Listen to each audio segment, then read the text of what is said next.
Detik-detik tegang marinir cegat kapal Malaysia, pulangkan 4 WNI ditangkap APMM di Laut Kepri Johor. Kapal Indonesia Coast Guard KN Pulau Nipah 321 yang diperkuat personel marinir dan personel Bakamlari memulangkan 4 nelayan yang ditangkap Tentara Laut Malaysia atau APMM di perbatasan Malaysia-Indonesia. Dikutip dari situs resmi Bakamla atau ICG, Sabtu tanggal 15 November proses pemulangan berjalan lancar pada tanggal 13 November. Keempat nelayan yang ditangkap APMM itu dipulangkan usai marinir pasukan katak di titik RV atau Rendezvous. Keempat nelayan asal Tanjung Uma, Kota Batam, Kepulauan Riau itu ditangkap Tentara Laut Malaysia karena melanggar wilayah perbatasan. Proses pemulangan dilakukan secara resmi melalui kerjasama antara APMM, Konsulat Jenderal Republik Indonesia Johor Bahru, dan Bakamlari, kata Kepala Bidang Operasi Zona Bakamla Barat Kolonel Yudi Priyatno. Dalam proses ini, Bakamlari mengerahkan kapal negara Pulau Nipah 321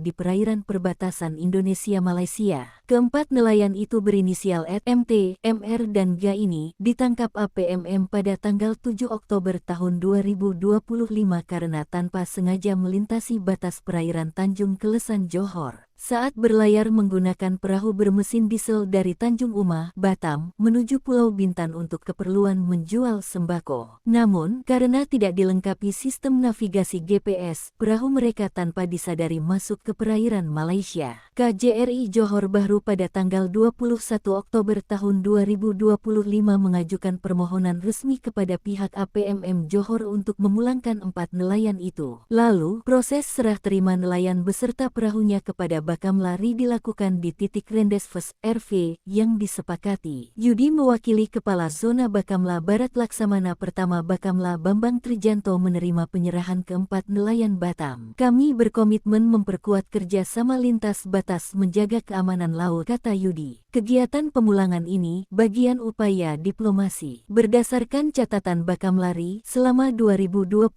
ini telah melaksanakan penjemputan nelayan sebanyak 3 kali, yakni bulan Juni 3 nelayan, dan November ini 4 nelayan. Jumlah ini menurun dibandingkan tahun 2024, yakni 4 kali penjemputan nelayan, di bulan Juni tahun 16 nelayan, Agustus sebanyak 8 nelayan dan Mei sebanyak 18 nelayan ditangkap Australia.